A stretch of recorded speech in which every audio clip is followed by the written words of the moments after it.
Estamos estudiando una serie que se llama Recorriendo la Biblia en un año. Y qué emoción es poder abordar un libro de la Biblia cada semana y estudiarlo de manera panorámica, extrayendo las enseñanzas principales de la palabra de Dios para nosotros.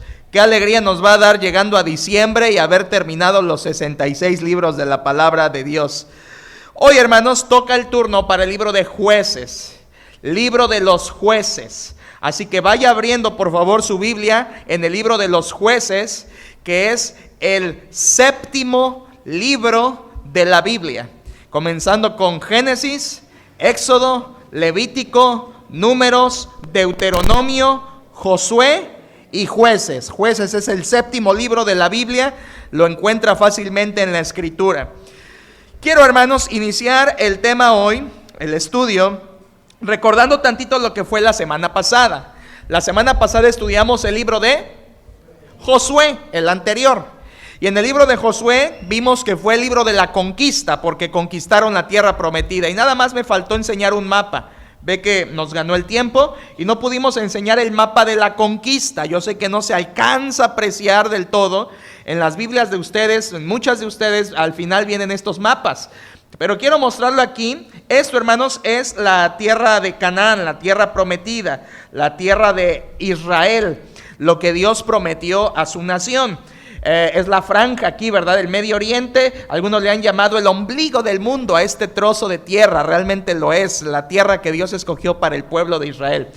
Estas manchas, que usted no alcanza a ver, por supuesto, las letras, pero estas manchas sí, de colores simbolizan los territorios de cada una de las tribus de Israel.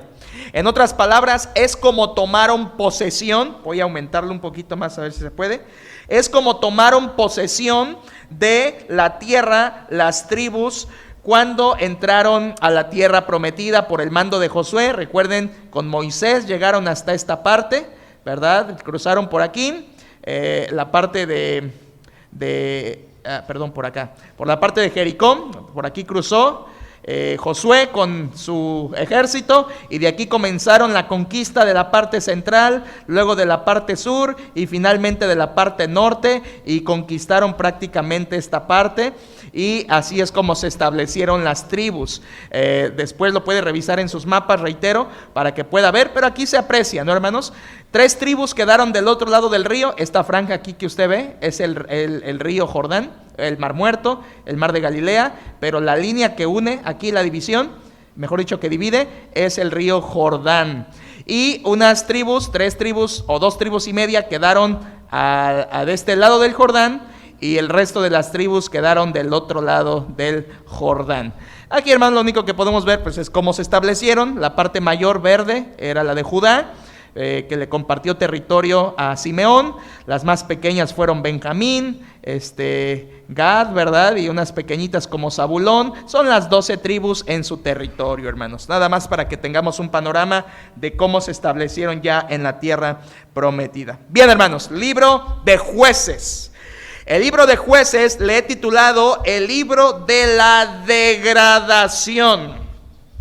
Jueces es el libro de la degradación. Y para ayudarnos mejor, ¿qué significa degradación? Degradación significa que va descendiendo de grado. Cuando hablamos de degradación, hablamos de algo que va empeorando, de algo que va de mal en peor, de algo que va bajando de nivel, descendiendo de nivel moral, espiritual, etcétera. Cuando hablamos de degradación, estamos hablando de caída moral. Amados hermanos, quiero que sepa que el libro de Jueces es el libro de la degradación. No hay libro, óigalo bien, no hay libro en la Biblia que exprese una sociedad tan fatal como la del libro de los Jueces. Si quiere encontrar el peor momento del pueblo de Israel, está en el libro de Jueces. Yo sé, en el tiempo de los reyes hubo pésimos reyes, pero no tan mal, no en tanta degradación moral y espiritual como lo fue en el tiempo de los Jueces.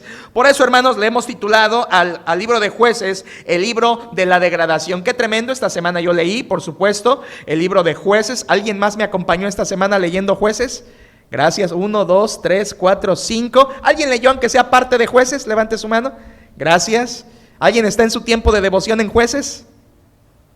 Bueno, pero varios leyeron, eso me da gusto. Yo no sé usted que leyó Jueces, pero yo esta semana lo leí completito en 3 días y tuve una reacción al leer el libro de Jueces. Y mi reacción fue, qué tremendo. Qué tremendo. En el sentido negativo, hermanos. Qué fatalidad, qué problemas tan horrendos están, qué pecados tan destructivos se encuentran en el libro de Jueces. Déjeme decir algunas palabras: maldad, desobediencia, crimen, desorden, degeneración, bajeza moral y espiritual. Es más, ¿sabía usted que en el tiempo de los jueces es cuando ellos estuvieron al grado de lo que fue Sodoma y Gomorra? A ese grado moral, a esa bajeza se llegó en los tiempos de los jueces, prácticamente a ser semejante a naciones impías. Por eso, hermanos, tenemos que estudiar el libro de Jueces, porque no es solamente historia. El libro de Jueces no es solo historia, sino que es un libro de advertencias para nosotros, es un libro para tomar consejo. Así que vamos a iniciar mirando la clave del libro. Está en capítulo 2, por favor ábralo ahí, capítulo 2, versículos 16 y 19, y váyase preparando para leer y degustar la palabra de Dios, como lo hemos estado haciendo en estos estudios. Jueces capítulo 2, versículos 16 al 19. ¿Están conmigo, hermanos? 2:16, vamos a unirnos nuestras voces en esta primera lectura, ya sabe, leyendo parejos, no es de adelantarse, no es de correr, no es de ver quién lee más rápido, es de leer unidos y en comprensión de lo que leemos. 2:16 dice: y Jehová levantó jueces que los librasen de mano de los que los despojaban, pero tampoco oyeron a sus jueces, sino que fueron tras dioses ajenos, a los cuales adoraron. Se apartaron pronto del camino en que anduvieron sus padres, obedeciendo a los mandamientos de Jehová. Ellos no hicieron así. ¿Se fija? Hacemos una pausa. ¿Se fija qué está diciendo? Que esta generación no hizo como sus padres. Yo continúo, versículo 18. Y cuando Jehová, fíjese, les levantaba jueces, Jehová estaba con el juez y los libraba de mano de los enemigos todo el tiempo de aquel juez, porque Jehová era movido ¿a qué, hermanos? Entonces, ¿por qué ponía Dios jueces? Por su pura misericordia. Dice: por sus gemidos a causa de los que les oprimían y afligían. Versículo 19. Mas acontecía que al morir el juez, ellos volvían atrás y se corrompían. ¿Cuánto? Ahí está la degradación, ¿ya lo vio? Se corrompían más que sus padres, o sea, fueron empeorando, siguiendo a dioses ajenos para servirles e inclinándose delante de ellos, y no se apartaban de sus obras ni de su obstinado camino. Este pasaje nos deja claro cómo estaban los tiempos de los jueces, hermanos. Dice: ellos no hicieron así, no hicieron como Josué, no hicieron como Moisés, empeoraron sus pecados en respecto a sus padres. Moría el juez y ellos volvían a hacer maldad. Dios levantaba juez en su misericordia y les daba victoria, pero moría el juez y ellos volvían a su maldad. Vamos al otro pasaje que es 17:6, por favor, capítulo 17. Estamos leyendo los pasajes claves que nos resumen prácticamente el libro de Jueces. Ya leímos el primero, ahora 17:6. Por favor, todos, hermanos, creo que hay suficientes voces para leer más fuerte. Acompáñenme, todos, 17:6. Dice: en aquellos días no había rey en Israel. Cada uno hacía lo que bien le parecía. Hasta rima. Léalo otra vez, por favor. Todos juntos. ¿Qué dice?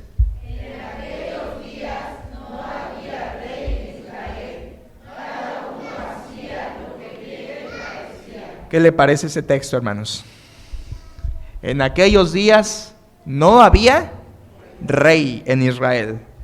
Cada uno hacía, en otras palabras, cada quien actuaba a su antojo, cada quien hacía lo que quería, cada quien actuaba a su manera.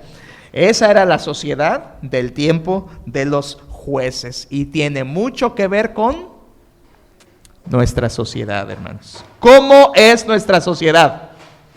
Muy parecida a la de los Jueces. Por eso hay que estudiarlo. Por eso vamos a ocupar estos minutos. Batalle, hermano, batalle para estudiar junto conmigo. Vamos a ver en esto del libro de Jueces, que ya vimos, es el libro de la degradación. Vamos a comenzar, número 1, Romano, en este estudio, mirando las características del periodo de los jueces. ¿Cómo era? Vamos a hablar ya específicamente de sus características. ¿Cómo era el tiempo de los jueces? Recuerden, hermanos, no solo estamos estudiándolo para saber cómo era, sino para aprender de ello a nuestras vidas hoy, aquí en el año 2020. Jueces, el libro de Jueces sigue teniendo valor hoy. Vamos entonces a ver las características del periodo. Hermanos, el periodo de los jueces abarca desde la muerte de Josué, para que sepamos de dónde a dónde abarca. El periodo de los jueces, así se llamó, abarca desde la muerte de Josué hasta el establecimiento del primer rey en Israel. Pregunta de párvulos. ¿Qué digo de párvulos? De estrellitas. ¿Qué digo de estrellitas? De cuna. ¿Quién fue el primer rey de Israel? Saúl. Muy bien, Saúl. Él fue el primer rey. Así que desde la muerte de Josué hasta el levantamiento del primer rey en Israel, que Dios lo puso, Saúl, ese periodo, hermanos, se le llama el periodo de los jueces. ¿Sabe cuánto abarcó ese periodo? 300 años. Del año 1380 al 1050 antes de Cristo es el periodo de los jueces, cubriendo un poquito más de 300 años, hermanos. En ese tiempo comenzó la degradación moral porque hubo un cambio de generación. Murió Josué y toda la generación de Josué. Y se levantó una nueva generación que ya no hizo las cosas como lo habían hecho las anteriores generaciones. Así que ahí empezó el desvío, ahí empezó el quebranto y la degradación de esta época. Hermanos, quiero decirles también que en el libro de Jueces usted no va a encontrar aquellos buenos viejos tiempos, como cuando Josué derrotó Jericó, como cuando Moisés abrió el mar rojo, como cuando José ganó victorias. Josué, ya no vamos a encontrar mucho de eso en el libro de Jueces. De hecho, hay solamente un milagro en el libro de Jueces hecho por Dios. Bueno, si cuenta la concepción de Sansón como un milagro, que lo es porque su mamá era estéril, tenemos 2 milagros. El nacimiento de Sansón y un milagro más que vamos a ver al ratito. Son los únicos 2 milagros que se encuentran de parte de Dios en el libro de Jueces, cuando en los libros anteriores veíamos milagro tras milagro, obra de Dios, obra de Dios, obra de Dios. Y esto nos habla precisamente, hermanos, de que la condición del pueblo no era la agradable delante de los ojos del Señor. Bien, vamos a entrar con la primera característica de este periodo. Letra A, vamos a hacerlo así. Letra A, ¿me acompañan a leerlo? Si lo podemos visualizar. Dice, fue una sociedad que se apartó. ¿Se apartó de qué? Bien, fue una sociedad que se apartó, se desligó de la Biblia, de la palabra. Vamos a leer 2, 1 al 5. Por favor, acompáñeme. Vamos a empezar a leer. Jueces, capítulo 2. No deje su Biblia, la vamos a estar moviendo bastante. 2, 1 al 5. Acompáñeme. Dice, el ángel de Jehová subió de Gilgal a Boquim, Jueces 2:1, y dijo, yo os saqué de Egipto. ¿Quién está hablando, hermanos? El ángel de Jehová. Dice, yo os saqué de Egipto. ¿Quién era el ángel de Jehová? Una manifestación del Hijo de Dios antes de que naciese en Belén. El Hijo de Dios, Jesucristo preencarnado, así se le llama, el Hijo de Dios. ¿Y qué dijo el ángel de Jehová? Yo os saqué de Egipto y os introduje en la tierra de la cual había jurado a vuestros padres, diciendo, no invalidaré jamás mi pacto con vosotros, con tal que vosotros no hagáis pacto con los moradores de esta tierra, cuyos altares, ¿qué tenían que hacer con los altares, hermanos? Derribar. Dice, mas vosotros no habéis atendido a mi voz, ¿Por qué habéis hecho esto? Por tanto, aquí viene el castigo, la disciplina. Por tanto, yo también digo, no los echaré de delante de vosotros, a sus enemigos, sino que serán azotes para vuestros costados, y sus dioses os serán tropezadero.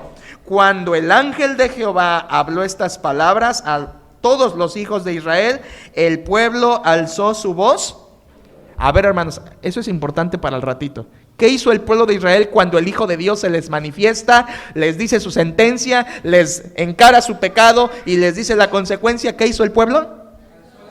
Alzó la voz y lloró. Suena bonito, ¿verdad? Suena bonito, pero ¿sabe qué? No es suficiente. Al ratito lo vamos a ver y a entender. Versículo 5, y llamaron el nombre de aquel lugar Boquim y ofrecieron allí holocaustos a Jehová. Hermanos, el pueblo en tiempo de jueces se apartó de Dios. Se apartó de la palabra de Dios, olvidaron la ley de Moisés, y el ángel de Jehová tuvo que presentarse para decirles sus consecuencias. Hermanos, quiero decirles algo, para el tiempo el periodo de los jueces, ya había Biblia. Ya estaban los primeros libros de la Biblia escritos, ya había ley de Dios, y lo que los jueces y el pueblo hicieron fueron apartarse de la palabra de Dios. Atención con esto, lo digo rápido, hermanos.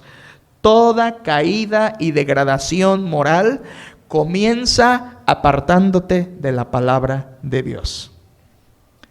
Apártese de la Biblia y comenzará su caída. Apártese de la obediencia a la palabra de Dios y comenzará su descenso moral, familiar, espiritual. Deje de tener su tiempo de devoción personal cada día y empezará su caída en pecado, empezará su fracaso espiritual. Apártese de la Biblia y comenzará entonces, hermanos, la degradación espiritual en su vida. Es por eso importante abrir la escritura cada día, hermanos, y tener un tiempo a solas con Dios y su palabra, porque vemos que en el periodo de los jueces esto fue lo que faltó. Israel ya no abrió la escritura, se olvidaron del Deuteronomio, se olvidaron de Levítico, de Números y de esos libros que ya estaban escritos, y dejaron la palabra de Dios. Hermanos, esto es claro. ¿Qué le ha pasado a naciones? Por ejemplo, nuestro vecinito de arriba, Estados Unidos, una nación que originalmente nació con preceptos bíblicos. Una nación que en el origen tenía principios bíblicos en la constitución del país. ¿Qué ha pasado con ese país hoy? Ya no es la potencia mundial de hace décadas. Estados Unidos hoy ya no es la potencia mundial de hace décadas. ¿Por qué? Porque se han apartado de la palabra de Dios. Hermanos, ¿cómo está hoy los países? En degradación moral, en bajeza. ¿Por qué? Porque se han alejado, primero, de la palabra de Dios. Segunda característica en el tiempo de los jueces. Letra B. ¿Me acompaña, por favor? Dice: fue una sociedad que no transmitió la fe a sus descendientes. No transmitieron la fe. Veamos capítulo 2, versículos 6 al 10. 2, 6 al 10. Acompáñeme, si es tan amable, dice: porque ya Josué había despedido al pueblo, y los hijos de Israel se habían ido, cada uno a su heredad, para poseerla. Versículo 7. Y el pueblo había servido a Jehová todo el tiempo de Josué, y todo el tiempo de los ancianos que sobrevivieron a Josué, los cuales habían visto todas las grandes obras de Jehová que él había hecho por Israel. Mire lo que viene. Pero murió Josué, hijo de Nun, siervo de Jehová, siendo de 110 años, y lo sepultaron en su heredad en Timnat Sera, en el monte de Efraín, al norte del monte de Gaas. Y toda aquella generación también fue reunida a sus padres, y se levantó después de ellos otra generación que no conocía a Jehová ni la obra que él había hecho por Israel. Se fija, hermanos, hubo un cambio de generación. Murió Josué y murieron los ancianos del tiempo de Josué, y se levantó una nueva generación. Pero ¿cuál es la característica que nos dice la Biblia de esa nueva generación? No conocían a Jehová. Hermanos, ¿por qué causa una generación no conoce a Jehová? Muy fácil. Porque la anterior generación no le transmitió la fe. ¿Sabe qué, hermano? En Jueces se desobedeció Deuteronomio capítulo 6. Porque en Deuteronomio 6 dice, y las repetirás a tus hijos. ¿Qué? Las palabras de Dios. Estas cosas que yo te mando hoy estarán sobre tu corazón y las repetirás a tus hijos y hablarás de ellas prácticamente todo el tiempo. ¿Qué hizo? ¿Qué pasó el pueblo? No transmitió la fe. No transmitió a la próxima generación el temor a Jehová. No transmitió el amor a Dios, ni le transmitió la obediencia al Señor. Hermanos, hubo un cambio generacional que prácticamente llevó al quebranto al pueblo de Israel. Ahí comienza la degradación en nuestras familias, hermanos.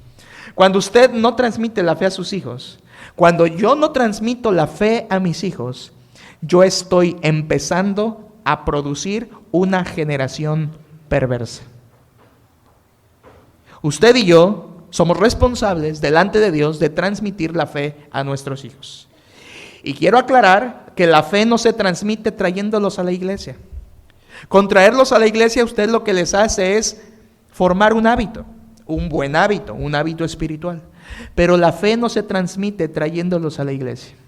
La fe se transmite, número 1, con un buen ejemplo de vida, un ejemplo espiritual. Número 2, la fe se transmite sobre todo con el ejemplo, pero número 2, se transmite pasando tiempo con ellos, con nuestros hijos, la próxima generación. Y número 3, la fe se transmite compartiendo y enseñándoles los principios de la Biblia, no en la iglesia, en su casa. Hermanos, la generación próxima debe conocer de Dios a través de nosotros, de los padres, de los que estamos instruyendo. Y no se trata de, hijo, siéntate, mira, siéntate, te voy a leer Jueces. Y ahí tenemos 45 minutos al pobre muchacho sometido a que lea, ¿verdad? Todo aburrido, todo rebelde. Es que le estoy transmitiendo la palabra de Dios. No así, hermano. No así, como dicen acá. No así se hace, ¿verdad? No es así, hermanos. Tenemos que, la instrucción bíblica es de esta manera. No es, hijo, siéntate, ahí te va, léelo. Ahora, ¿qué entiendes? Ah, muy bien, vas bien, ya te instruí. Esa no es la manera de instruir, transmitir la fe. Es así, hermanos, lo vamos a ver en el mes de la familia, pero es de esta manera. Hijo, veme cómo lo hago yo y tú aprende.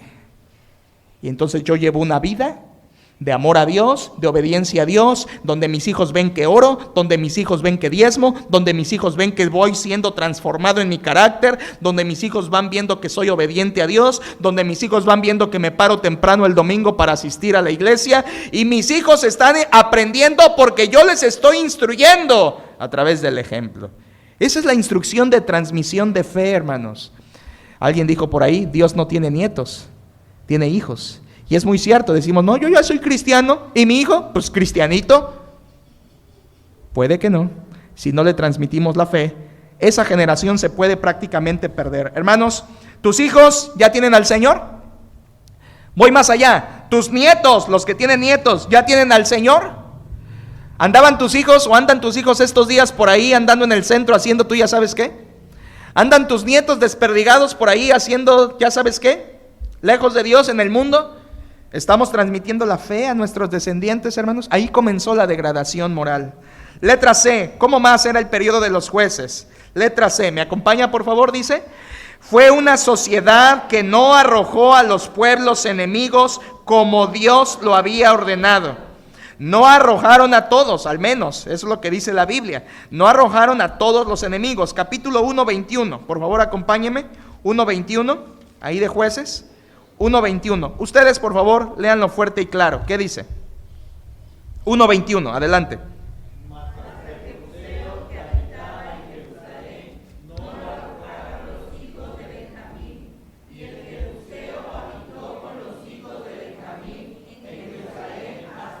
Dice que los echaron, los arrojaron. No, no arrojaron a ciertas naciones, a ciertos pueblos. Ahora, versículo, igual capítulo 1, pero versículo 27, hermanos. Ahí hay algo, ¿verdad? 27 y viene una S y otra S. Eso significa siguientes, ¿verdad? 27 y siguientes, o sea, los versículos que siguen. Vamos a leer el 27 en adelante, hermanos. Todos juntos, por favor. 1:27 dice: tampoco Manasés arrojó a los de Betseán, ni a los de sus aldeas, ni a los de Taanac y sus aldeas, ni a los de Dor y sus aldeas, ni a los habitantes de Ibleam y sus aldeas, ni a los que habitan en Megiddo y en sus aldeas. Y el cananeo persistía en habitar en aquella tierra. Por favor, 28, bien fuerte. Pero cuando Israel se sintió fuerte, hizo al cananeo tributario. ¿Qué significa, hermanos? Que había naciones en la tierra de Canaán que el pueblo no echó, o sea, no fue a la guerra hasta exterminarlos, que era la orden de Dios.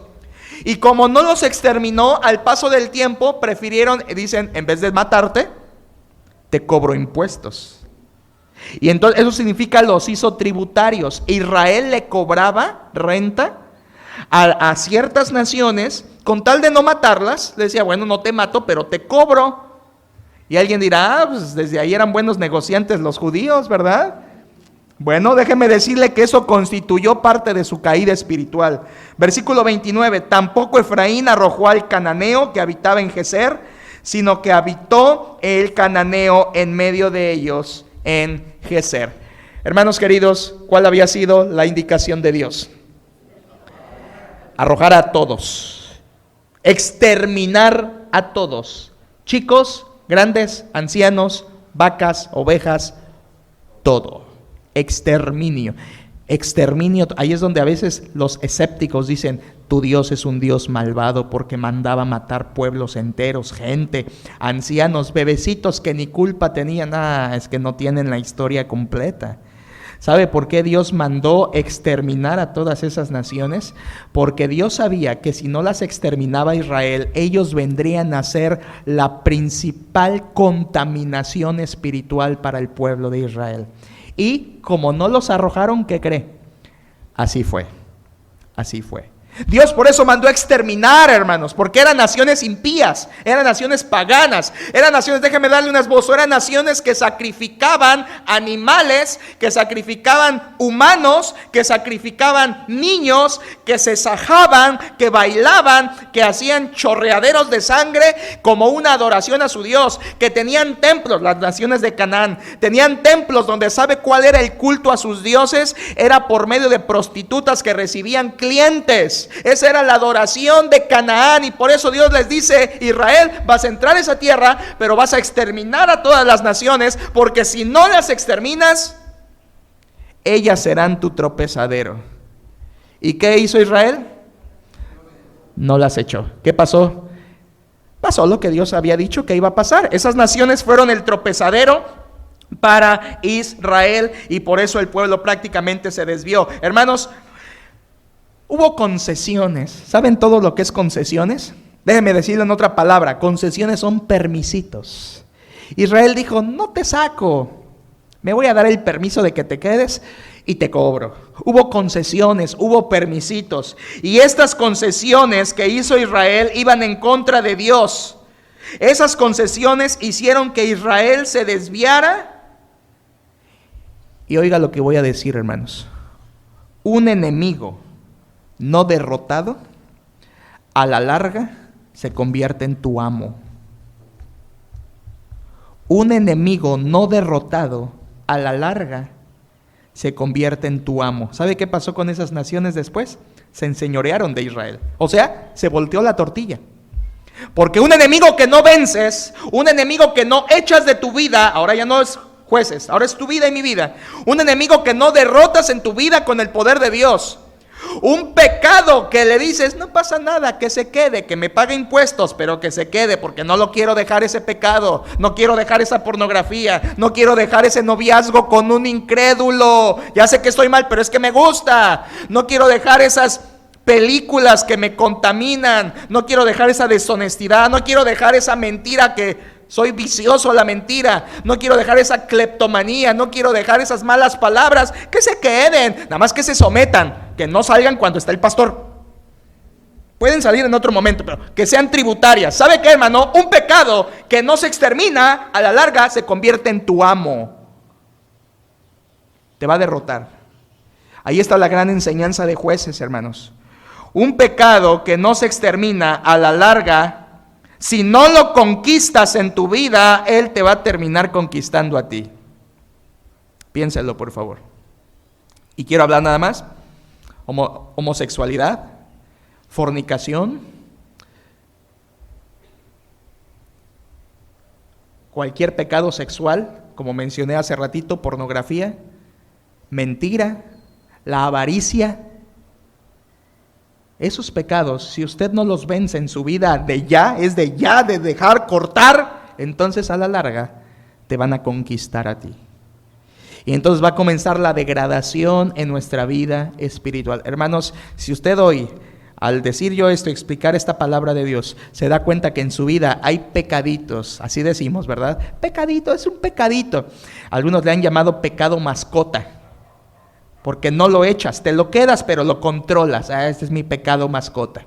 Lo hago en oculto, nadie se da cuenta, en la iglesia no brota, ¿verdad? Nadie que me viera o que me vería diría que yo cometo esto, pero es mi pecado mascota. Déjeme decirle hoy en el nombre del Señor que si no extermina con el poder de Dios ese pecado en su vida, te va a terminar exterminando a ti. Va a ser la piedra de tropiezo de tu vida, te va a hacer descender moralmente, gradualmente en lo espiritual. Y si estás casado, va a destruir tu familia. Y si tienes hijos, va a impactar negativamente a tus hijos, porque todo pecado que no se mata, a la larga te va a conquistar. Hermanos, con el pecado no se juega. Con el pecado no se juega. El pecado hay que patearlo, hay que morderlo, hay que destrozarlo y decir: Señor, te lo entrego en tus manos, no más. Desde hoy, así como dice aquel, ¿verdad?, que recibe a Cristo y dice: desde hoy, ni una copa más, y lo cumple con el poder de Dios. Así todo pecado debe ser exterminado. Eso aprendemos del libro de Jueces. Letra D, hay una cosa más de la nación, y es que fue una sociedad idolátrica y de sincretismo religioso. Vamos a eludir esa cita para avanzar, pero hermanos, lo que estoy hablando, fue una sociedad idolátrica, tuvieron ídolos, se contaminaron con ídolos, y de sincretismo religioso. ¿Qué es sincretismo? Vamos a ponerle otra palabra ahí a sincretismo. Sincretismo quiere decir mezcolanza. O sea, creían en Jehová, pero también creían en Astarot. Creían en Jehová, pero también creían en Quemos, el dios, el ídolo de Filistea. Y creían en Jehová, pero también creían, ¿verdad?, en Baal. Entonces, ahí está la mezcolanza. Es como aquellos que no, yo soy de una iglesia cristiana y tengo por ahí mi rosario, ¿verdad? No la hermana Rosario, ¿verdad? Tengo por ahí mi rosario y cuando tengo algún problemita, pues saco mi rosario, aunque voy a una iglesia cristiana. No, yo soy cristiano bautista de Hueso Colorado, pero cuando tengo un problemita, volteo ¿a quién voltea la gente? ¿A San Antonio? ¿Para el novio? Bueno, pues también por si acaso, ¿verdad? Lo volteo. Ese sincretismo, es mezcolanza. Creo esto, pero también creo esto, lo junto y ahora esta es mi fe, ¿verdad? Creo en que la Biblia es palabra de Dios, pero también creo que el Papa es inspirado. Vean esa mezcolanza. ¿Ya lo vieron? Eso es sincretismo. En tiempo de Jueces lo había. Tanto así, hermanos, que la casa de Gedeón, uno de los jueces de Israel, era una casa de ídolos. Y por eso, antes de que Dios lo usara, Dios le dijo a Gedeón: ve y derriba el altar a Baal que tiene tu padre. Porque creían en Jehová, pero también en otros ídolos, o en ídolos. Y ahí está esa mezcolanza que había durante el periodo de los jueces, hermanos. Algo muy semejante al día de hoy. Y letra E, otra característica, pues fue una sociedad que se mezcló en matrimonios impíos. Se casaron con gente de Canaán que no debían, que Dios lo había prohibido. Miren, 3:6 para leerlo. 3:6, por favor, los que estamos ahí. 3:6, ¿qué dice? Y tomaron de sus hijas por mujeres y dieron sus hijas a los hijos de ellos y sirvieron. En otras palabras, me caso contigo. Pero la esposa le decía: ¿pero vas a adorar mi Dios? Y el esposo le decía: lo que tú quieras, mi amor. ¿Ya lo entendimos? Eso es lo que pasaba, hermanos. Se casaban con mujeres de Canaán y ellas doblegaban su corazón a sus dioses, a sus ídolos, a sus falsos dioses. ¿No pasa eso hoy con muchos jóvenes? que se alejan del camino de Dios por casarse con pueblos, con mujeres, con hombres que no son del pueblo de Dios. Hermanos, estas, ¿cuántas son? 5. Estas 5 características de la sociedad durante el periodo de los jueces está describiendo la sociedad impía e inmoral. Esto, hermanos, es una sociedad impía. Yo le pregunto, ¿no estamos igual hoy? ¿No estamos igual hoy, hermanos? La sociedad mexicana, una sociedad alejada de Dios, que cree en la Virgen, pero no abre la Biblia.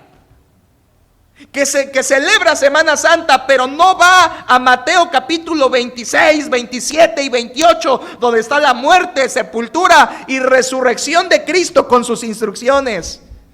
Estamos en un país que cree en la Navidad, que cree en todo eso, pero no va a la Biblia, un pueblo lejos de Dios. Nuestro país es un pueblo también de mezcolanza, un pueblo que no transmite la fe. Hermanos, estamos viviendo en algo tan parecido al periodo de los jueces que debería hacernos temblar que nosotros no seamos así. Hay algo que impactó mi corazón, hermanos, se los quiero transmitir para pasar al otro punto. Me impactó. Mire, según las historias del libro de Jueces, sobre todo las historias finales, ¿cuántos han leído el levita y su concubina? ¿Sí?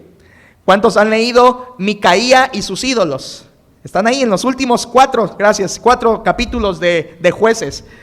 En esas 2 historias, hermanos, está lo que era la sociedad en esos tiempos. Aquí le va.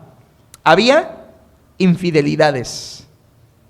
Había sodomismo, tanto así que llega un hombre a una ciudad del monte de Efraín y tipo Lot, ¿se acuerdan a Lot? Tipo Lot, la gente se agolpa afuera y le dice, saca a esos que te han venido a visitar para que los conozcamos. No querían tener un encuentro de conocerse. La palabra conozcamos en el hebreo es una palabra que señala tener relaciones sexuales. Como pasó cuando Lot en el libro de Génesis, que llegaron ángeles a casa de Lot y se agolpa la gente afuera, varones, y le dicen, saca a esos que han llegado a visitarte para que los violemos. Es la palabra, hermanos, para que los violemos. Y en tiempo de Jueces eso pasó, pero no era Sodoma y Gomorra, era la nación de Israel, el pueblo de Dios, los descendientes de Josué y de toda su generación. Y llega el levita y su concubina y prácticamente le dicen, saca para que los violemos. Y entonces aquel hombre, ¿verdad?, le dice, no, te saco a mi esposa, te saco a la mujer, te saco a mis hijas, pero déjalo en paz. Vean qué amor por la familia, ¿verdad? Eso termina haciendo que el levita sí agarra a su concubina, que lo había hecho, que le había sido infiel, la tira y prácticamente dice la Biblia que pasaron la noche violándola. Y la dejaron luego tirada en el umbral de la puerta. Y cuando en la mañana, yo no sé cómo pudo dormir ese hombre. Para que vean la degradación moral. ¿Cómo pudo dormir cuando afuera estaban violando a su esposa una tras otra, tras otra?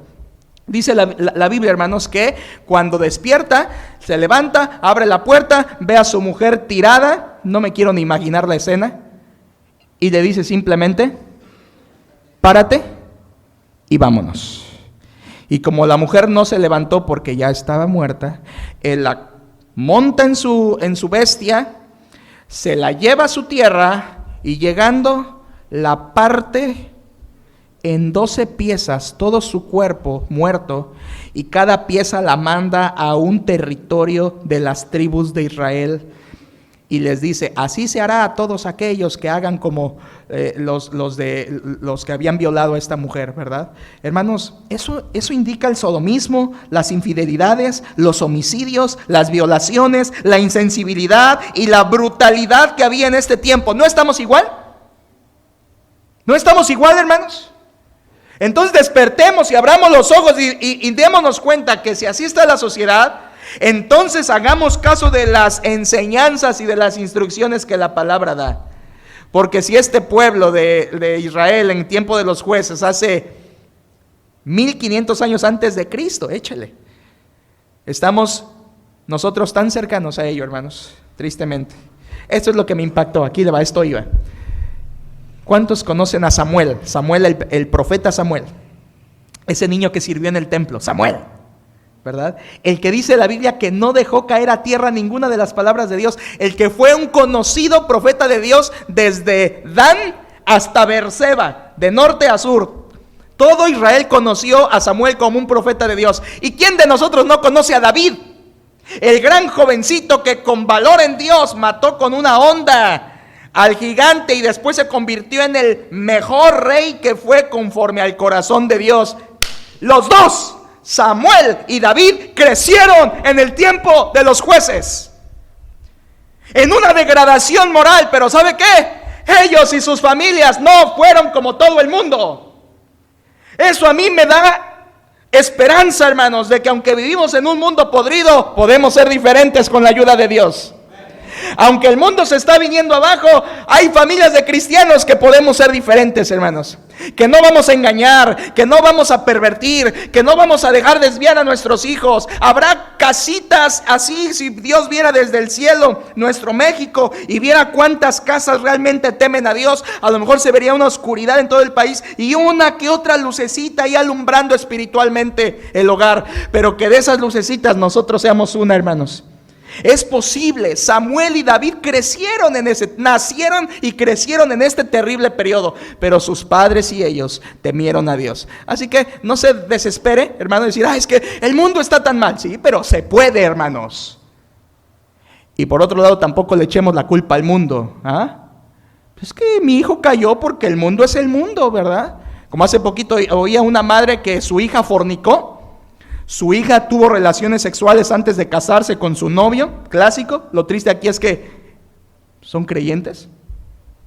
Y la madre, después de enterarse que su hija comete fornicación, va con el pastor de la iglesia. Óigalo, hermanos, óigalo. Y le dice al pastor que mi hija haya caído en fornicación, pastor, es su culpa.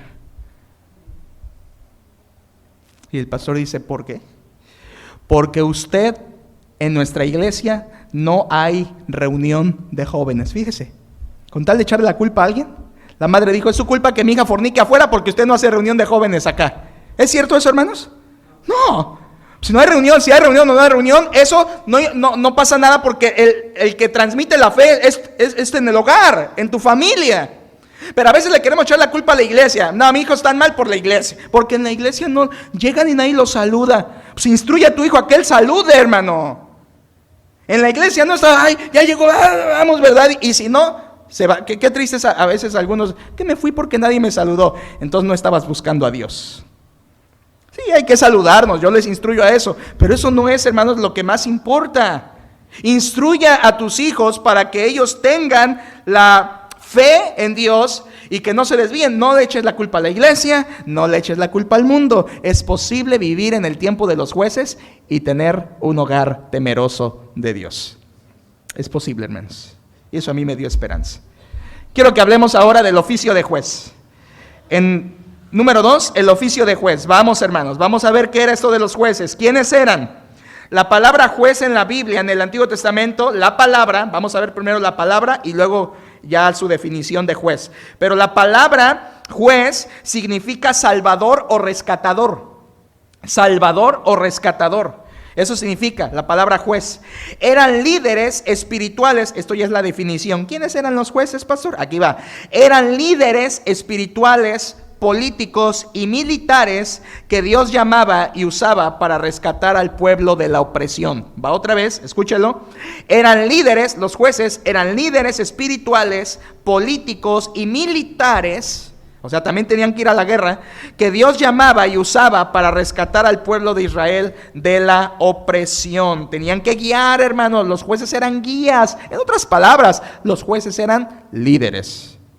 Tenían que guiar a lo espiritual al pueblo, tenían que guiar también en lo jurídico, tenían que fungir como jueces literalmente en pleitos, en demandas, y tenían también que sacar al pueblo a la guerra para vencer a las naciones que seguían todavía vivas y molestando. Así que, hermanos, siempre que Dios llamaba a un juez, ahorita lo vamos a ver, siempre que Dios llamaba a un juez, es porque el pueblo de Israel estaba sufriendo de la opresión de otras naciones. ¿Sabe qué me enseña eso de entradita? ¿Sabe qué me enseña de entrada?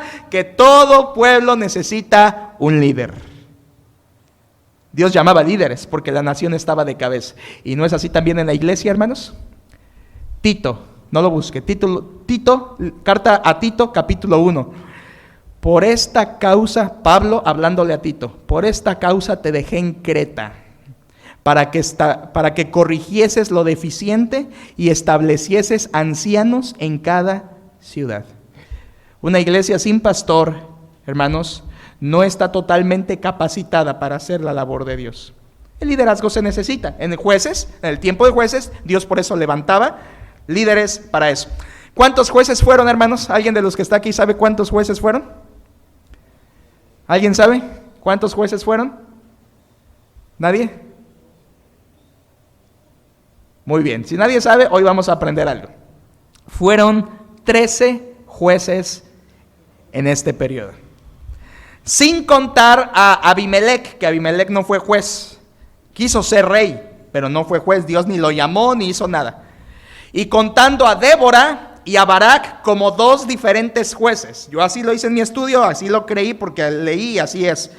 13 jueces, sin contar a Abimelec y contando a Débora y a Barak como 2 distintos jueces. Ahora, ¿qué le parece, hermanos, si repasamos cada uno de los 13? Mire, el primero se llamó Otoniel. Qué bonito nombre para su hijo, ¿verdad? Póngale Otoniel a su hijo, a su nieto, si le da permiso a sus hijos, ¿verdad? Otoniel. ¿Sabe quién fue Otoniel? Otoniel fue el yerno de Caleb. Era su sobrino, pero llegó a ser su yerno. Su hija de Caleb se casó con Otoniel. ¿Y qué vamos a decir de Otoniel? Ahí está la cita, ¿verdad? No la vamos a leer. ¿Qué podemos decir de Otoniel? Nada más podemos levantar el pulgar y decir, Otoniel, bien, ¿verdad? Hiciste bien las cosas. Bien, Otoniel, es lo que podemos decir. Hizo bien. Siguiente juez, hermanos, fue Ahod, y a él sí lo vamos a leer, por favor. Ahod, capítulo 3, versículo 12. Métase en la lectura ya conmigo.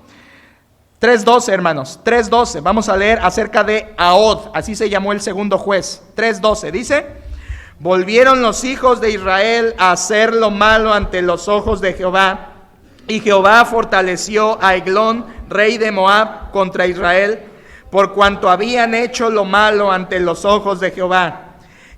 Juntó consigo a los hijos de Amón y de Amalec, y vino e hirió a Israel, y tomó la ciudad de las palmeras. Y sirvieron los hijos de Israel a Eglón, rey de los moabitas, 18 años. Y clamaron, déjeme seguir adelante solo, dice, y clamaron los hijos de Israel a Jehová, y Jehová les levantó un libertador. Ahod, hijo de Gera, benjamita, el cual era, ¿cómo, hermanos?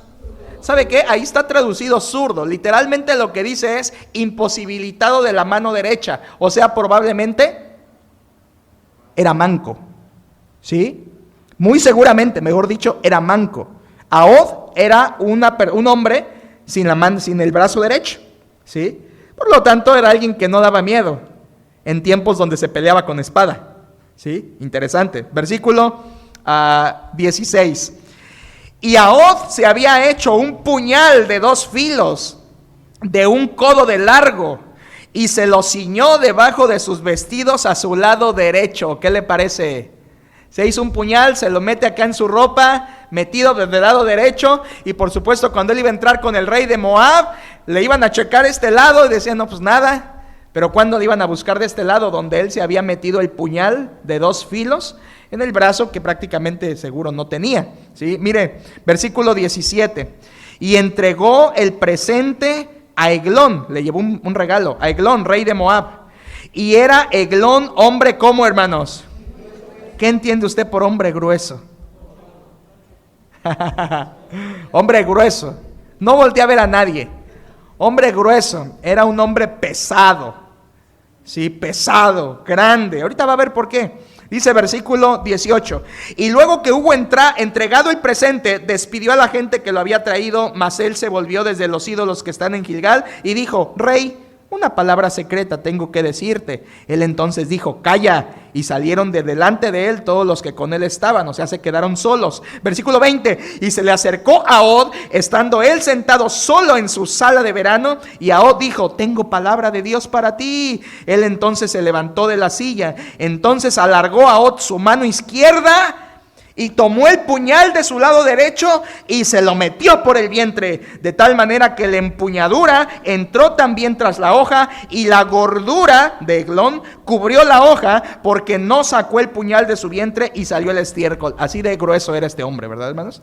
Que lo mata, ¿verdad? Entró parejito, ¿verdad? Estaba suavecita la carne.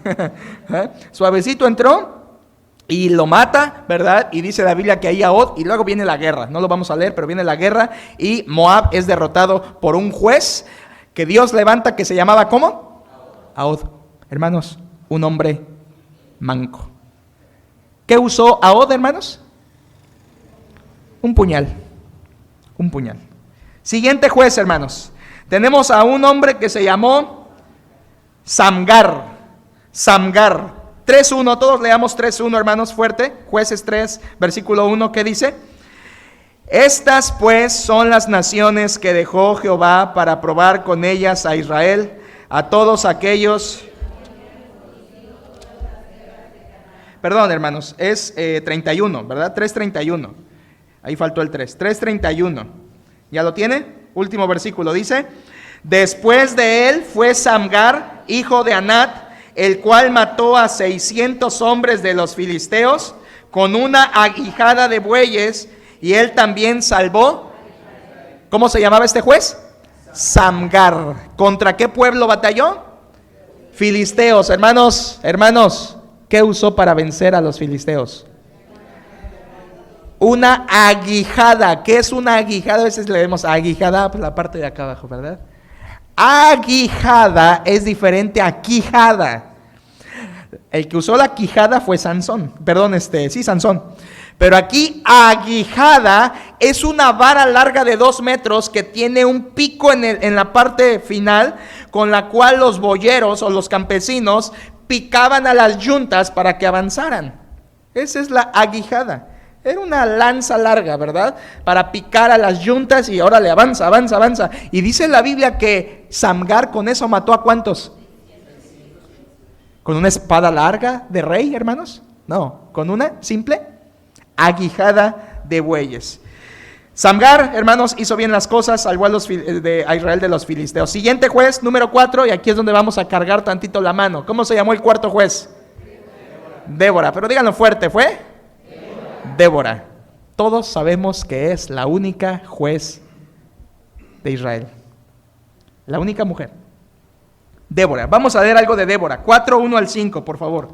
4:1 al 5. Lea conmigo, hermano. Lea conmigo. 4:1 al 5 dice: después de la muerte de Ahod, los hijos de Israel volvieron a hacer lo malo ante los ojos de Jehová.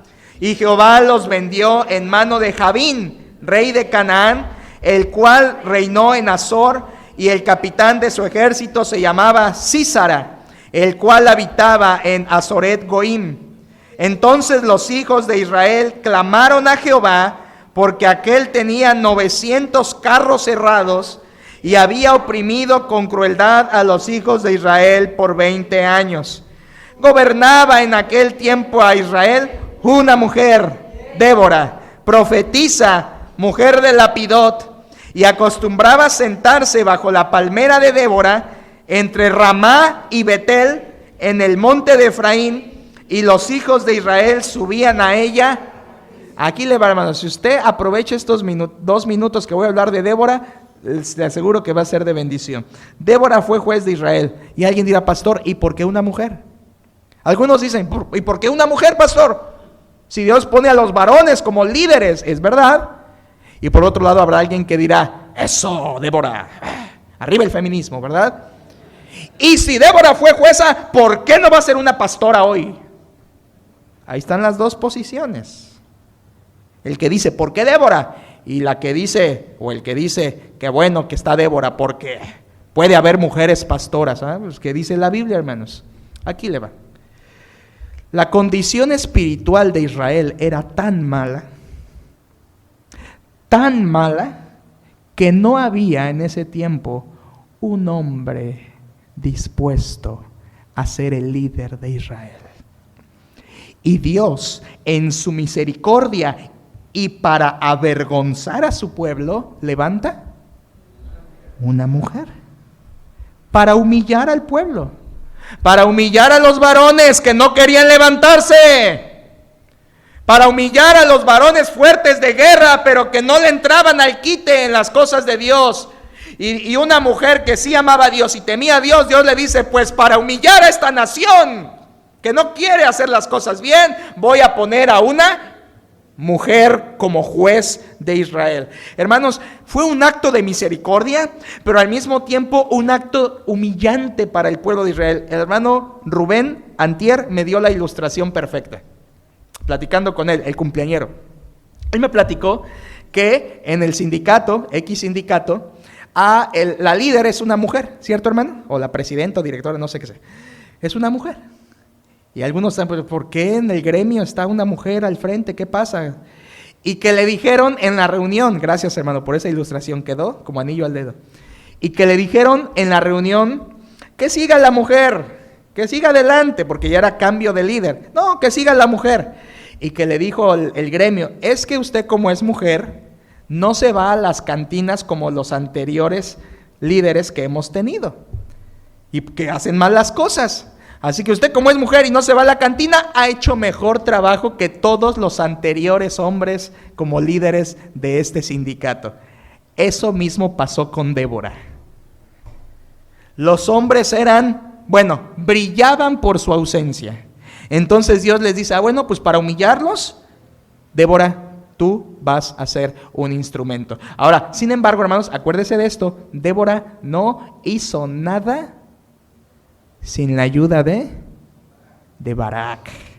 Atención, porque Dios no se contradice. Dios ha dicho que el líder es el varón desde el Génesis. Y la Biblia dice en primera carta a Timoteo, el apóstol Pablo dice, no permito a la mujer enseñar ni ejercer dominio sobre el varón, porque el varón fue creado primero, después Eva, y el varón no fue engañado, sino que la mujer, siendo engañada, incurrió en transgresión. Así que Dios desde el principio, en los orígenes del Génesis, establece al varón como el líder. Eso es inamovible, hermanos. Es por eso que hoy Dios no permite pastoras. Que las haya es otro problema, otro asunto. Pero en esta iglesia creemos que la Biblia enseña acerca de pastores. Y no porque la mujer sea menos, claro que no, simplemente tiene otra posición. Y la mujer en la iglesia es muy útil y puede funcionar en muchos ministerios, la mujer en la iglesia, pero no puede gobernar la iglesia, así como tampoco debe gobernar la casa cuando hay un varón, ¿verdad? Cuando no hay un varón, la situación cambia. Pero en la iglesia, no por eso, hermanos, porque yo me he topado con personas que dicen, pero es que debe haber pastoras. ¿Y por qué? ¿No ves a Débora? Y pregunto, ¿Débora era pastora? ¿Era una iglesia? No, era la nación de Israel, era otro tiempo, era otra situación y Dios lo hizo para humillar. Pero cuando no entendemos estas cosas empezamos a hablar cualquier disparate para apoyar, ¿verdad? Perversiones de hoy, que eso es, una mujer pastora es una perversión. Si alguien no está de acuerdo, tiene dudas, al final acérquese a mí y dígame sinceramente, pastor, yo creía que las pastoras sí. Bueno, vamos a ver, no lo que yo creo, que dice la Biblia, porque hoy el tema no es de esto, pero la Biblia enseña, no hay pastoras. Solo de ovejas, ¿verdad? Pero en la iglesia Dios instituyó pastores. Aquí le va. Dios pone requisitos para los pastores. Uno de ellos es que sea marido de una sola mujer. ¿Cómo va a cumplir eso una mujer? De entrada, no puede cumplir los requisitos de pastor. Dios no llama a pastoras, Dios llama a pastores. Bueno, la Biblia ese y muchos otros pasajes nos lo enseñan.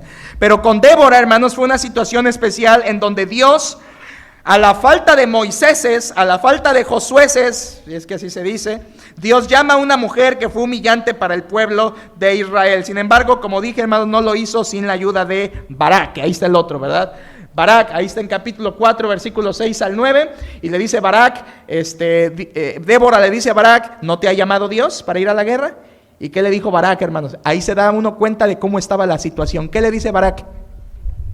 Sí voy, si vas conmigo. Vea qué bajeza espiritual había en los hombres, ¿sí? Es como aquel que dice, vamos a ir al templo, pues si tú quieres ir. Dice el varón a la esposa, si quieres ir, vamos, si no, como tú quieras, mi amor. Ahí sí, como tú quieras, mi amor, ¿verdad?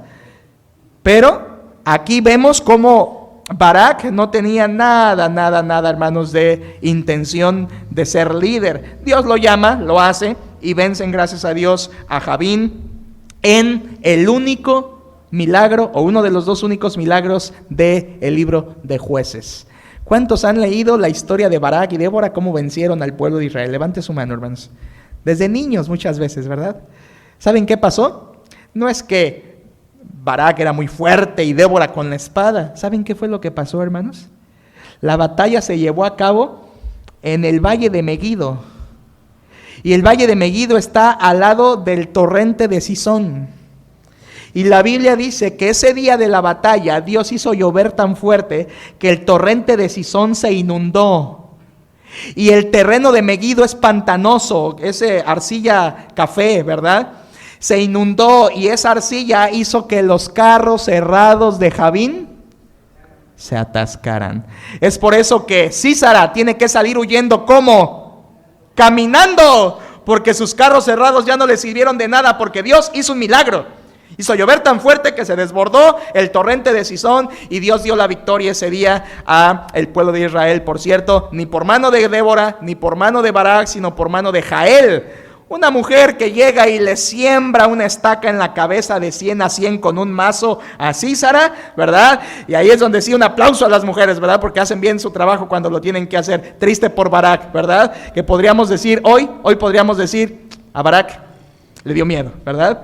Pero hubo una Jael que hizo y clavó, ¿verdad? Entre 100 y 100, le atravesó con la estaca a Sísara y así Dios libró a Israel a través de un milagro. Hermanos, ya hablé de Barak, ya hablé de Débora, ahora vamos con uno que se llamó Gedeón.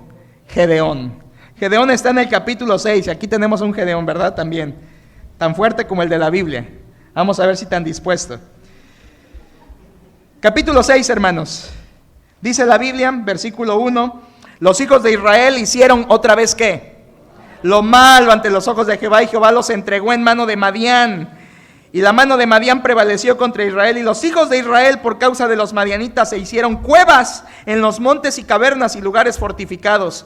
Pues sucedía que cuando Israel había sembrado, subían los madianitas y amalecitas, y los hijos del oriente contra ellos subían y los atacaban. Y acampando contra ellos destruían los frutos de la tierra hasta llegar a Gaza, y no dejaban que comer a Israel ni ovejas, ni bueyes, ni asnos, porque subían ellos y sus ganados y venían con sus tiendas en grande multitud como langostas. Ellos y sus camellos eran innumerables, así venían a la tierra para devastarla.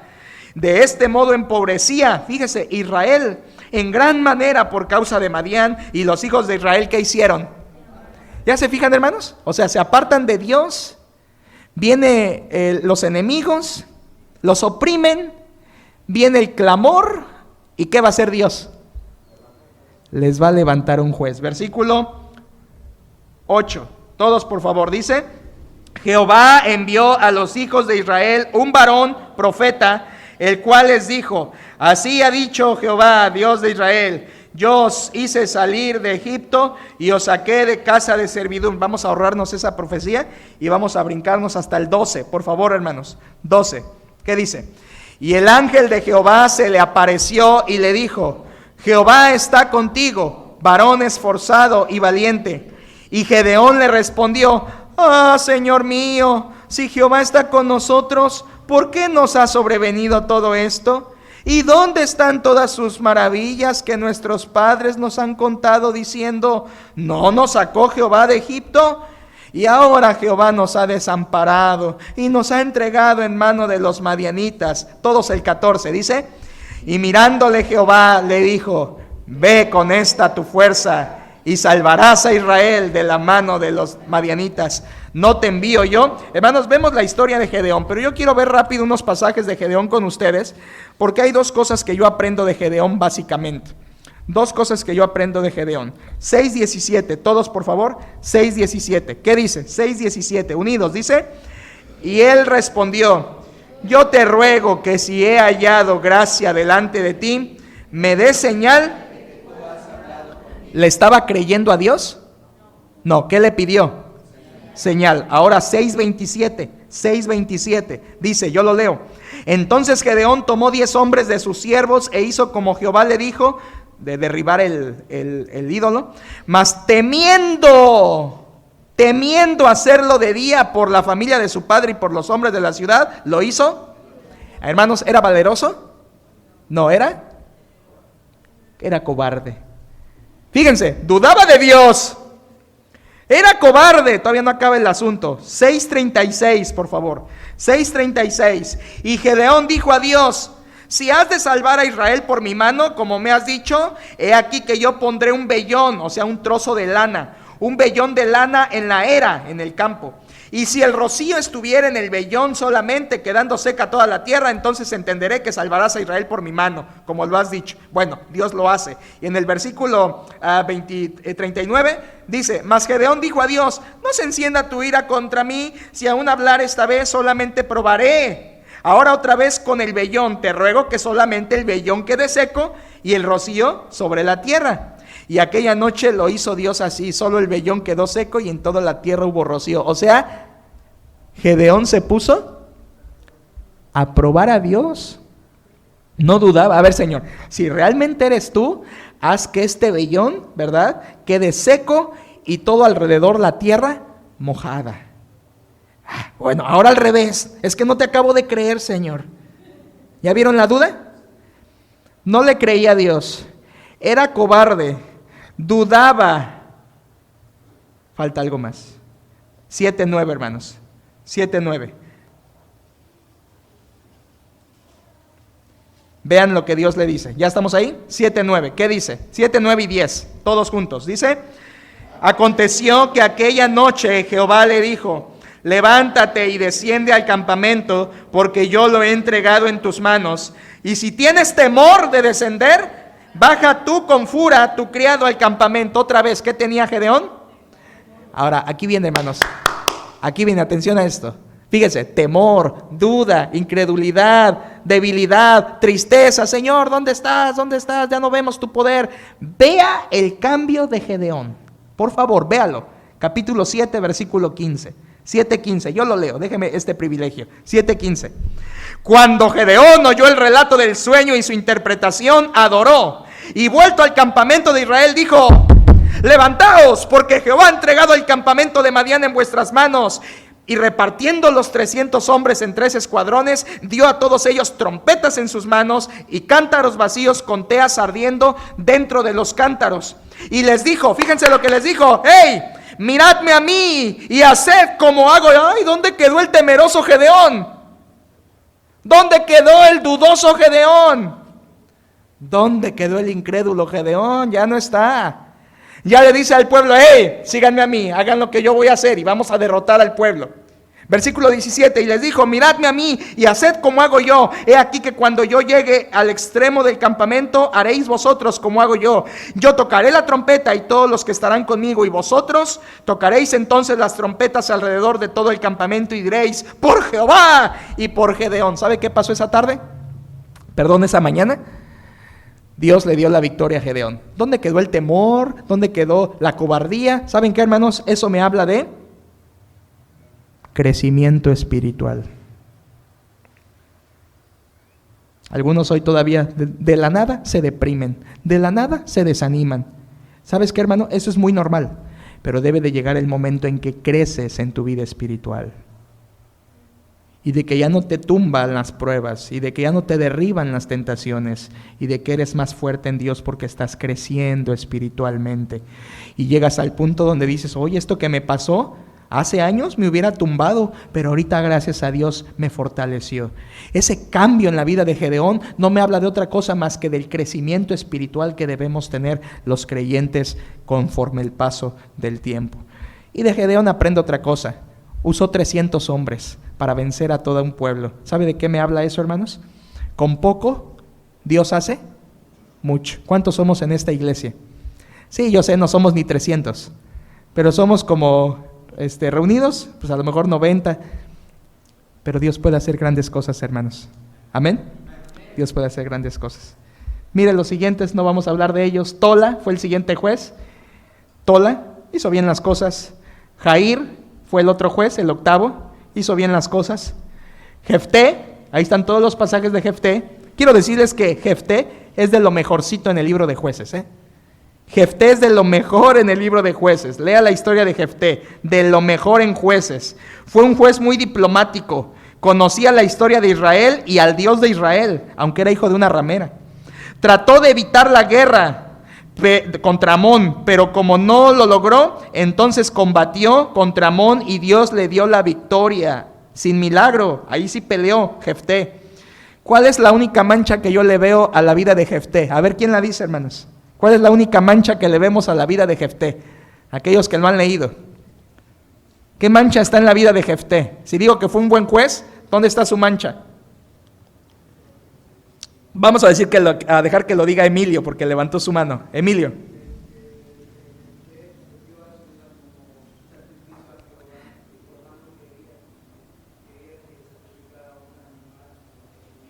Gracias, Emilio, es correcto. En otras palabras, la falla de Jefté es hacer promesas apresuradas. Ahí le va cómo fue.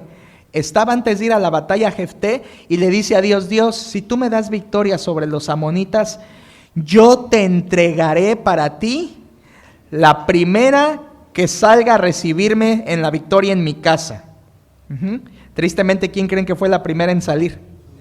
Su hija. Ahora, hermanos, yo quiero aclarar esto. Aquí es cuando el estudio bíblico nos abre luz, ¿sí?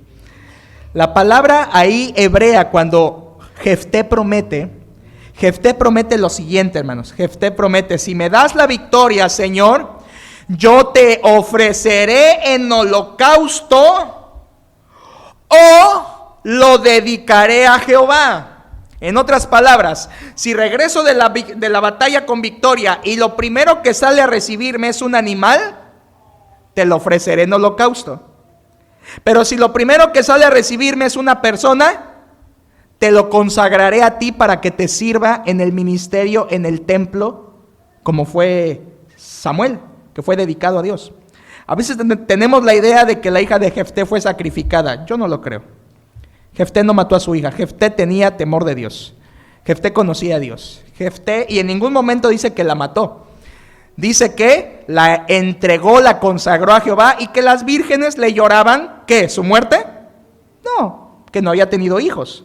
¿Por qué? Porque su papá la consagró totalmente a servir a Dios en el tabernáculo, y por lo tanto ella no se casó nunca, no tuvo hijos, pero vivió, fue una sierva en el tabernáculo. Eso es pero lo hizo apresurado porque le robó el privilegio a su hija de ser madre y tener familia, ¿verdad? Hermanos, cuidado con los padres, que a veces hacemos promesas que afectan a nuestros hijos. Cuidado a veces los padres que hacemos votos apresurados y no nos damos cuenta que estamos dañando a nuestros hijos o a nuestra familia. Ese fue Jefté.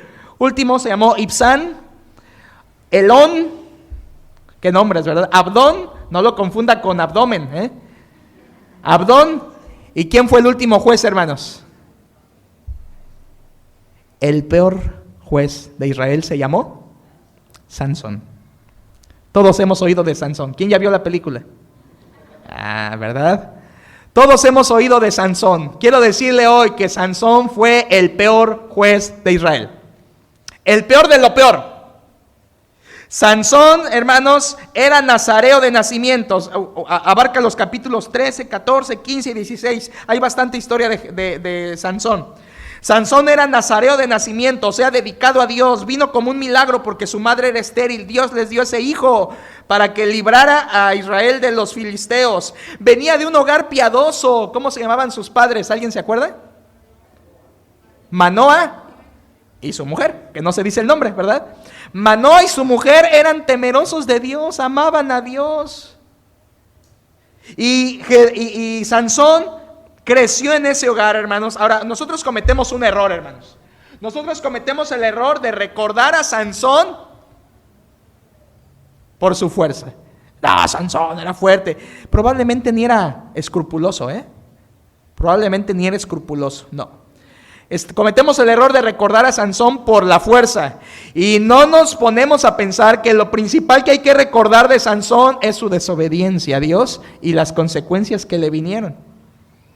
Sansón es el ejemplo de una vida joven que se aleja de Dios y se destruye.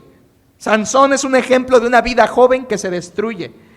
Por eso yo le invito a los papás que estamos aquí, todos los papás, hermanos, lean la historia de Sansón en sus casas y vean cuánta herramienta bíblica hay ahí para impedir que tu hijo sea un Sansón.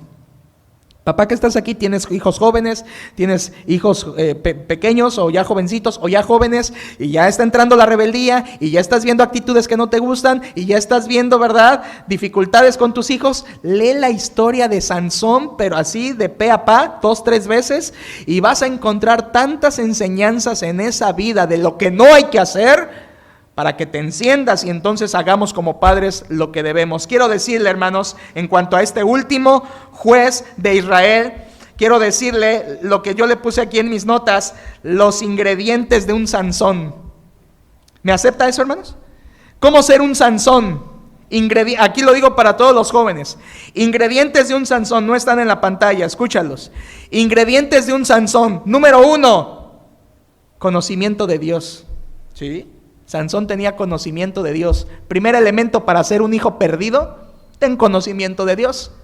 Vea, qué tremendo. Sansón tenía conocimiento de Dios, venía de un hogar piadoso. Segundo ingrediente para ser un Sansón, desobediencia a los padres. Desobediencia a los padres. Sansón le desobedeció a sus papás. Se quería casar y ellos le dijeron no, y él dijo, pues me amacho y me caso. Desobediencia, necedad. Es cuando, quiero un teléfono, no, quiero un teléfono, no, pues quiero un teléfono, bueno. Desobediencia a los padres es un elemento para ser un Sansón. Cuidado, hermanos. Número 3, tercer ingrediente de un Sansón, convivencia con el mundo. ¿Sabe a dónde iba a pasear Sansón? Cuando era temporada de carnaval, Sansón se iba al carnaval. Sansón, siempre que usted lo ve en la Biblia, está yendo a Gaza, a Ascalón. ¿Sabe qué eran esas? Ciudades filisteas. Y siempre dice la Biblia, descendió Sansón a Gaza. ¿Y sabe qué? Literalmente es descender, porque él vivía en las partes altas y descendía a Gaza, que era la costa del Mar Grande. Pero espiritualmente también, él descendía de ser un hijo de Dios, descendía a convivir con el mundo, se iba a las fiestas.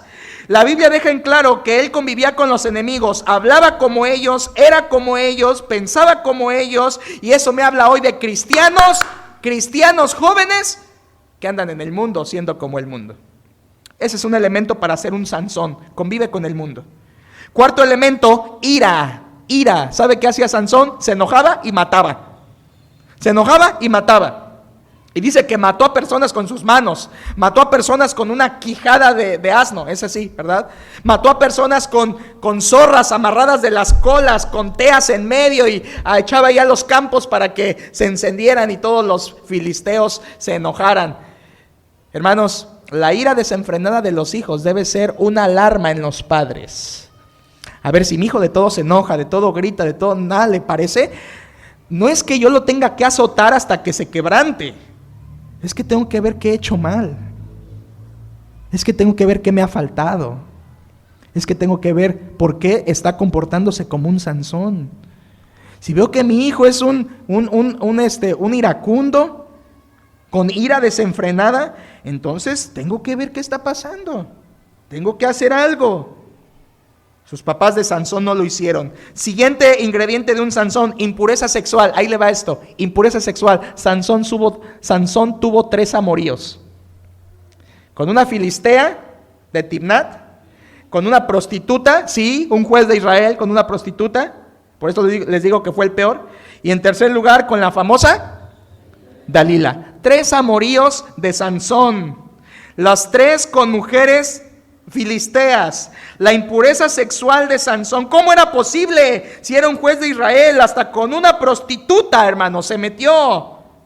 ¿Sabe por qué? Porque Sansón le daba su corazón a cualquiera. Y eso es impureza sexual. Y muchos jóvenes están cayendo en este ingrediente de ser un Sansón, y los padres brillamos por la ausencia. Hermanos papás, ¿sabes cuántos amoríos llevan tus hijos? ¿Sabes con quién se mensajea corazoncitos, TQM, I love you? ¿Sabes con quién tu hijo joven se está mensajeando y tú te pasan, como dicen en Tabasco, te pasan la rata por los ojos y ni te das cuenta? No está Sergio, ¿verdad? Sergio es de Tabasco, me iba a apoyar en ese dicho. Te pasan la rata por los ojos y ni te das cuenta. ¿Cuántos amoríos llevan tus hijos? Pregúntate, hermano.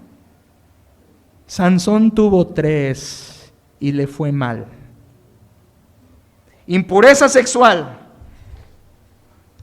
¿Qué más tuvo Sansón? Abandono de Dios. Dios lo abandonó. Leamos esta última cita, hermanos, por favor. Capítulo 16, versículo 19. 16, 19. 16, 19. Por favor, ahí cerramos, hermanos. 16, 19. Todos juntos dice: y ella hizo que él se durmiese sobre sus rodillas y llamó a un hombre, quien le rapó las 7 guedejas de su cabeza, y ella comenzó a afligirlo, pues su fuerza se apartó de él. Y le dijo: Sansón, los filisteos sobre ti. Y luego que despertó él de su sueño, se dijo: esta vez saldré como las otras y me escaparé. Pero él no sabía que Jehová ya se había apartado de él. Marque ese versículo en su Biblia como uno de los versículos más tristes de la Biblia. Pero él no sabía que Jehová ya se había apartado de él. ¿Qué le daba la fuerza a Sansón? Jehová. No el cabello, ¿eh? Es que Sansón era por el cabello, por eso yo me lo dejo así, mamá. Soy Sansón, ¿verdad? Algunos lo contrario, otros se rapan de plano, ¿verdad? Entonces, para ahorrar peluquero. ¿Qué le daba la fuerza a Sansón? Jehová. Por eso cuando Jehová se apartó de él, él ya no tuvo fuerza. Hijos jóvenes que hacen esto, con conocimiento de Dios, desobedecen a sus padres, conviven con el mundo, se llenan de ira, tienen impureza sexual, un día Dios te va a abandonar, es decir, te va a dejar sufrir tus consecuencias. Y ahí vienen las consecuencias de Sansón. ¿Cuáles fueron las consecuencias de Sansón, hermanos? Lo metieron a la cárcel, le sacaron los ojos y lo pusieron a moler grano, trabajo que era de mujer. ¿Se imagina a Sansón en la cárcel, sin ojos y haciendo trabajo de mujer?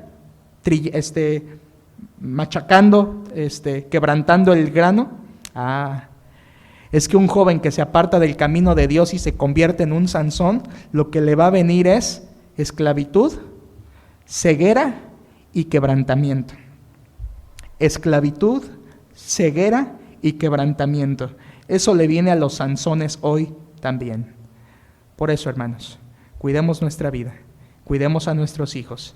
Y si acaso alguien hoy aquí está en degradación espiritual y está cayendo, y no se está dando cuenta, que el libro de Jueces sea una alerta fuerte para hoy. Ayúdenme en pie, por favor, todos en pie para terminar. Quiero leer estas 4 frases con ustedes y orar, hermanos. Leerlas, se los prometo. Hay lecciones que ya no pude meter entre el tema y se las quiero compartir. Así en pie, todos por favor. Primera lección importante, dice: Dios puede usar personas y herramientas insignificantes para otorgar grandes victorias. Todas las herramientas que usaron los jueces eran cosas insignificantes, pero Dios los usó. Dios puede usar cualquier herramienta, hermanos. Segundo, léalo conmigo, segunda enseñanza, dice: los grandes problemas de la sociedad. Las cárceles están llenas porque en la cuna no hubo padres que atendieran. Los grandes problemas de la sociedad empiezan en casa. Así lo enseña Jueces. Así lo enseña Jueces, hermanos. Tercera frase, léanlo conmigo, dice: una cosa es pedir ayuda y rescate a Dios, y otra muy distinta es pedir su perdón y arrepentirnos. ¿Qué pedía el pueblo? Ayuda, ¿pero se arrepentía? No. Hermanos, aquí viene algo que ahí va a aparecer. Es lo que se llama el ciclo del periodo de los jueces. Empezaba con pecado de la nación. Eso hacía que tuvieran oposición de una nación y los oprimiera. Venía el clamor del pueblo porque se quejaban del sufrimiento. Dios tenía misericordia de ellos. Les levantaba un juez que los llevaba a la victoria. Y luego de la victoria venían años de reposo. Pero después de los años de reposo, ¿qué venía? Y otra vez los hijos de Israel hicieron lo malo ante los ojos de Jehová, y Dios los entregó en manos de, hasta que el pueblo clamó a Dios en su sufrimiento, y Dios les levantó en su misericordia y fulano de tal venció y dio reposo tantos años en la tierra, pero volvieron a hacer lo malo ante los... Ciclo. Aquí está. ¿En qué parte del ciclo está usted?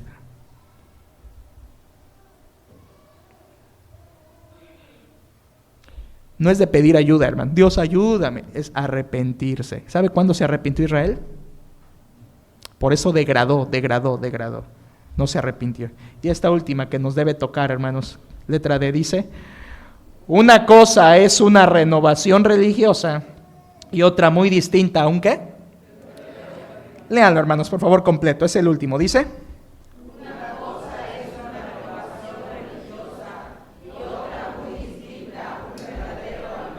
quiere decir que venía el juez y las cosas marchaban bien.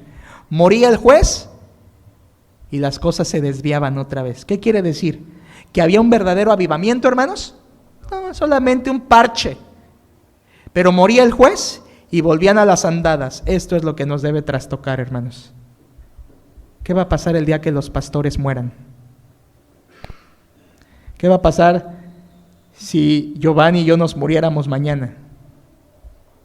¿La iglesia sigue o no sigue? ¿O volverían a las andadas?